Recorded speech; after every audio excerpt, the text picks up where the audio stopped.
So breaking news in the MLB, no trades, no injury. It's a new rule being in place in 2026. Yeah, let's get into it now. So this new rule is called the Automated Ball Strike, which is the ABS challenge system. It's a hybrid system. Human umpires will still make every ball/strike call, but players can challenge certain calls using technology. They use high-speed tracking, called Hawkeye, and it is meant to reduce errors, improve consistency, and give teams a way to contest missed calls. So every time you see a player be like, wait, what? That's a ball, and it's clearly a ball, but ends up being a strike, they tend to tap their head and they challenge it. This is what they did in spring training this past year. And a lot of people liked it. Some players didn't like it, but I would say majority of them like it because a lot of times the umpires would usually make mistakes. We've seen it for I don't know how many years since what's his name? Angel Hernandez was the umpire. Really bad calls. We're like, why in the? But let's get into the key rules and mechanics of this. So who can challenge? Only the pitcher, catcher, or batter. I was shocked on that. I thought it was just the batter, but I guess they added this in recently, if I'm correct on that. But all three of them can challenge. How to signal a challenge. Tap your helmet or cap immediately, which I just did before. After the umpire's call, ball or strike, coaches, manager, or other players can't trigger any challenge. So they can't come in and interrupt, be like, no, don't challenge it, or whatever. Numbers of challenges. 2 challenges per game to start. If a team has no challenge left entering an extra inning, it will be given 1 for that extra inning. So similar for subs.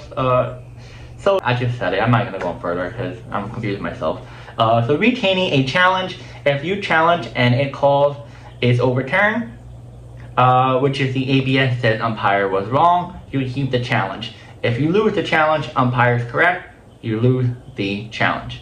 So you pretty much lose it. Use in game. It will be used in all MLB games starting in 2026, spring training, regular season, and postseason. How the strike zone is defined. A 2-dimensional rectangle over the plate with a home plate, which is 17 inches. The top of the zone is set of 53.5% of the batter's height, the bottom at 27% of their height, and players will be measured in spring training by independent tester to determine their dimension. Technology and time, using Hawkeye tracking via 12 camera placed around the field. The review animation shown on scoreboard broadcast taking pretty much about 15 seconds per challenge. So pretty quick. So I like the, we'll go over later on. We'll go over later on. So purpose and expected impact, reduce incorrect calls, even though umpires already get many calls right. Around 94% under current metric. There has been enough, balls and strike calls that ABS is intended to improve fairness. Decrease injections. Many players/managers injections stem from disagreement on balls and strike. With a challenge system, there's an official mechanism to contact calls rather than leading to an argument. Maintain human element. Players, fans, and MLB found the full automation robot calling every pitch with no human umpire input less acceptable. This challenge-based system keeps the plate umpire involved for every call, but gives recourses when needed. And then last but not least, uniform strikes. More consistency across ballparks, matching strike zone to players' height, make it more predictable. And then we have the last one, which is the last. We're going to go over potential concerns and issues. Strike zone differences. Some players have expressed concern that with technology declines as they strike may differ as top to bottom edge, especially compared with historical umpires' behavior. Framing. Part of the catcher's skill is pitch framing, making margin pitches look like strikes. To umpires, if many calls are overturned or governed by technology, some of the impact of framing might be reduced. Delay and flow. Though the challenge process is designed to be quick, there are always a concern about calls slowing down the game. Tests showed around 4 challenges per game in spring training and averaging 13.8 seconds.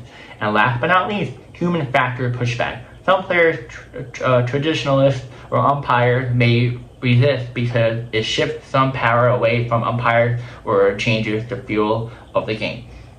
A lot to take in, I know.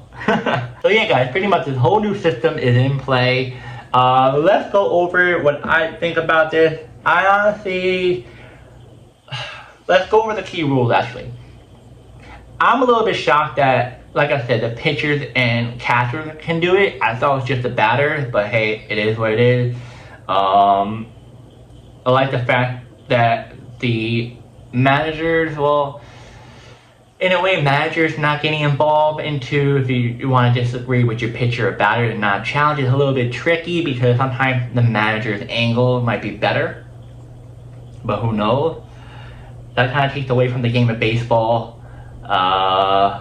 Numbers of challenges, I'm a little bit shocked on that because I think during spring training, did they? I don't know if I remember. I think they had more than 2 challenges.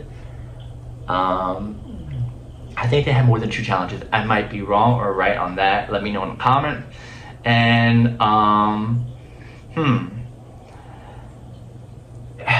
because right now I like it, but I don't like it. I'm in the middle of it.